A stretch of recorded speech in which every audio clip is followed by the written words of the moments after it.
नमस्कार दोस्तों, पिछले एक साल में हम सब ने विटनेस किया है कि किस तरह से चाइनीज आर्मी के द्वारा जो सीमा रेखा होती है उसको रेस्पेक्ट नहीं किया जाता। जो चाइना की आर्मी है वो जब चाहे यहां पर सीमा रेखा का उल्लंघन करती है, चाहे गलवान वैली का इंसिडेंट हो, पैंगोंग त्सो वाला हो, हॉट स्प्रिंग हो, गोगरा पोस्ट हो, हर जगह यहां पर हमें कुछ ना कुछ इस तरह के इंसिडेंट्स देखने को मिले हैं। लेकिन यहां पर एक नई खबर सामने आई है जिसकी वजह से भारत और चाइना के बीच में जो टेंशंस हैं वो वापस से गहरा सकती हैं। ये बेसिकली खबर मैं आपको बता दूं कि चाइना की आर्मी ने खुद कंफर्म किया है, उन्होंने अपने खुद के न्यूज़पेपर में इसके बारे में बताया और यह कहा कि उन्होंने भारतीय सीमा के करीब जो लॉन्ग रेंज रॉकेट लॉन्चर्स होते हैं उसको डिप्लॉय कर दिया है। तो ये संकेत क्या देना चाह रहे हैं? आखिरकार क्या हुआ है जिसकी वजह से चाइना ऐसा कर रहा है? कौन से रॉकेट लॉन्चर और किस प्रकार के हम वेपन्स की बात कर रहे हैं यहां पर, हर एक चीज मैं आपको वीडियो में बताने वाला हूं। चलिए आगे बढ़ते हैं। मैं हूं अंकित अग्रवाल और अपडेट के लिए आप मुझे फॉलो कर सकते हैं इंस्टाग्राम, फेसबुक और ट्विटर पर। मेरे लेक्चर की हर पीडीएफ आपको फेसबुक पर तो मिलेगी ही, प्लस साथ में आप मेरा टेलीग्राम चैनल ज्वाइन कर सकते हैं by searching Ankit Agarwal official. और जैसा कि आपको पता है यूपीएससी के एग्जाम्स आ रहे हैं, अगर आप अपनी प्रिपरेशन कर रहे हो 2021, 22, 23, जब भी आप हमारे कोर्स को ज्वाइन कर सकते हैं जहां पर आपको कॉम्प्रिहेंसिव वे में स्टैटिक, करंट, हर एक चीज एक जगह उपलब्ध करा दिया जाता है। चलिए देखते हैं एग्जैक्टली यहां पर हुआ क्या है। तो पीपल्स लिबरेशन आर्मी, जो चाइना की आर्मी है पीएलए, उन्होंने बताया जा रहा है कि डिप्लॉय किया है एडवांस्ड रॉकेट लॉन्चर्स। देखिए रॉकेट लॉन्चर्स क्या होता है, बेसिकली आपने देखा होगा S-400 के बारे में सुना होगा, जिसके माध्यम से यहां पर रॉकेट्स वगैरह लॉन्च किए जाते हैं। तो एक तो इस तरह का जो वेपन्स होता है, सिस्टम है, उसको डिप्लॉय किया गया है। दूसरा यहां पर जो आर्टिलरी ब्रिगेड होता है, जो एक पूरा समूह होता है आर्मी का, जिसके पास कई प्रकार के इस तरह के वेपन्स आपको देखने को मिलेंगे, तो दोनों को यहां पर भारतीय सीमा के करीब तैनात कर दिया गया है। और इसके बारे में देखिएगा, जो पीपल्स लिबरेशन आर्मी की जो डेली न्यूज़पेपर है जो पब्लिश की जाती है, उसमें फ्रंट पेज में बताया गया था और इसके अंदर यह बोला गया कि 5200 मीटर अबव सी लेवल इसको डिप्लॉय किया गया है इन दी शिनजियांग प्रोविंस। शिनजियांग प्रोविंस अगर आपको ध्यान हो तो जैसा कि आप यहां पर देख सकते हो, ये आपका जो ग्रे कलर में ये छोटा सा पार्ट देख रहे हो, यहां पर अक्साई चिन्ह दिख रहा होगा, चाइना ने ऑक्यूपाई किया हुआ है हमारे लैंड को।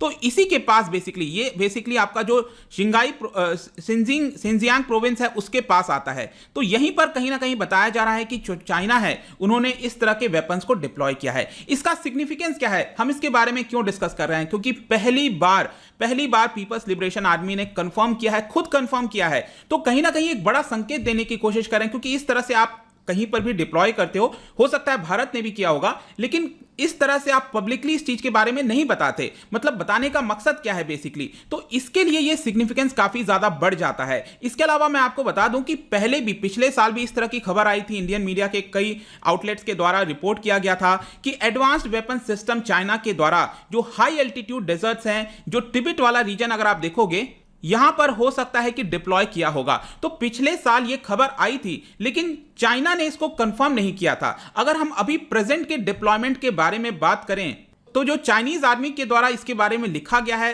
अपने न्यूज़पेपर के अंदर, उन्होंने कोई स्पेसिफिक चीज नहीं बताया कि किस तरह के फायरिंग रेंज, मतलब कितने दूरी तक का फायरिंग रेंज जो रॉकेट लॉन्चर है वो कितने दूरी तक जा सकता है, इसके बारे में मेंशन नहीं किया। लेकिन उन्होंने ये चीज जरूर लिखा कि लॉन्ग रेंज रॉकेट जो कि उनके सर्विस में आया था 2019 में, तो ये काफी लेटेस्ट वेपन होगा 2019 में जो आया है और लॉन्ग रेंज जा सकता है। ये ऐसा मेंशन किया गया है उन्होंने अपने रिपोर्ट के अंदर। पिछले साल मैं आपको बता दूं, जब इंडियन मीडिया के द्वारा बताया जा रहा था कि यहां पर भी डिप्लॉय किया जा रहा है, तो उस समय उन्होंने बताया था कि PHL-03 इस तरह का मल्टीपल लॉन्च रॉकेट सिस्टम जो है इसको डिप्लॉय किया गया है, जिसकी रेंज मोस्ट प्रोबेबली 70 से 130 किलोमीटर के बीच में बताई जाती है। और एक और जो हवाईजर्स होते हैं, जो आर्टिलरी गन्स वगैरह होते हैं, PCL-181, इस तरह के वेपन्स डिप्लॉय किया गया है। लेकिन अभी के लिए एक्सपर्ट्स का कहना है कि ये जो PHL-03 हो गया, PCL-181 जिसकी पिछले साल चर्चा हो रही थी, मोस्ट प्रोबेबली ये वाला वेपन नहीं होगा।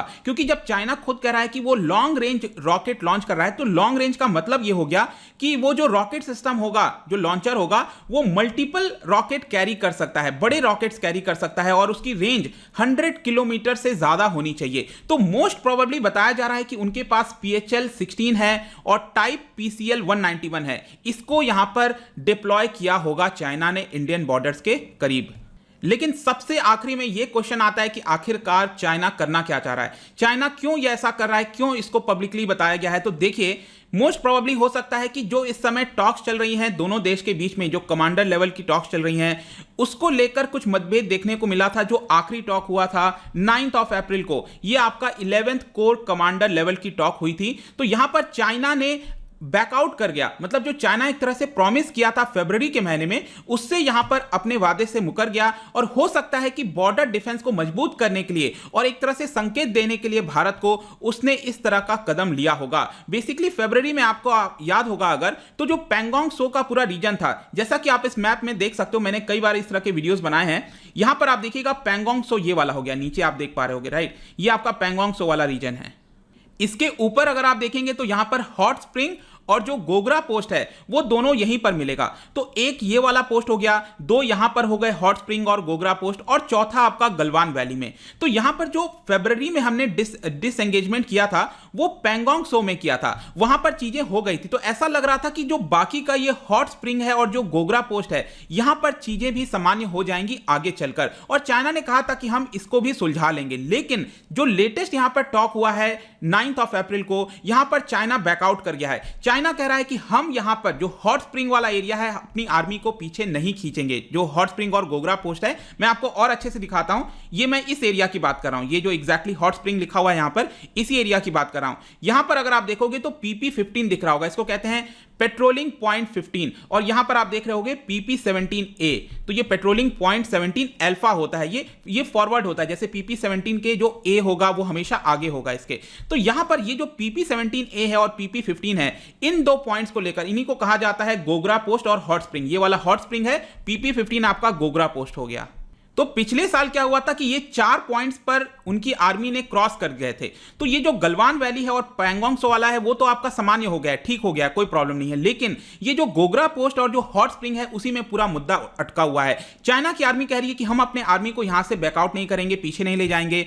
उनका चाइना का ये कहना है कि जो पैंगोंग त्सो के अंदर एक्स्ट्रा आर्मी आ रखी है, क्योंकि पैंगोंग त्सो में आपको याद होगा बहुत सारे आर्मी की डिप्लॉयमेंट की गई थी, एक्स्ट्रा ट्रूप्स लाए गए थे। तो चाइना का पहले यहां पर कहना है कि आप पैंगोंग त्सो से अपने आर्मी को जो एक्स्ट्रा ट्रूप्स हैं उसको पीछे ले जाओ, तब हम इसके बारे में यहां पर अब चर्चा करेंगे। फरवरी में ऐसा कुछ नहीं कहा गया था चाइना के द्वारा। तो हमारे लिए प्रॉब्लम यह है कि एक बार हम पैंगोंग त्सो से अपने आर्मी को ले जाएंगे वापस, तो उतना जल्दी हम वापस नहीं ला सकते, क्योंकि हमारे पास उतना बेटर इंफ्रास्ट्रक्चर नहीं है जितना इंफ्रास्ट्रक्चर चाइना के पास है। चाइना क्या कर सकता है, अपने आर्मी को बहुत अच्छे से काफी जल्दी यहां पर ला सकता है। तो कल के डेट में अगर हम अपने आर्मी को ले जाएंगे और चाइना वापस, क्योंकि चाइना को तो हरकतें ऐसी रहती हैं कि वो वापस कुछ भी कर सकता है, तो यहां पर चाइना अगर वापस ले आएगा तो हमें प्रॉब्लम हो सकती है। इसीलिए हम कह रहे हैं कि ऑलरेडी पैंगोंग त्सो में जो डिसएंगेजमेंट हो चुका है, आप वापस से हॉट स्प्रिंग और गोगरा पोस्ट में डिसएंगेजमेंट करिए, लेकिन चाइना इसको मानने के लिए तैयार नहीं है। तो हो सकता है कि शायद ये जो कदम लिया होगा वो इसी कारण लिया होगा कि यहां पर चाइना अपने असर्शन दिखाने की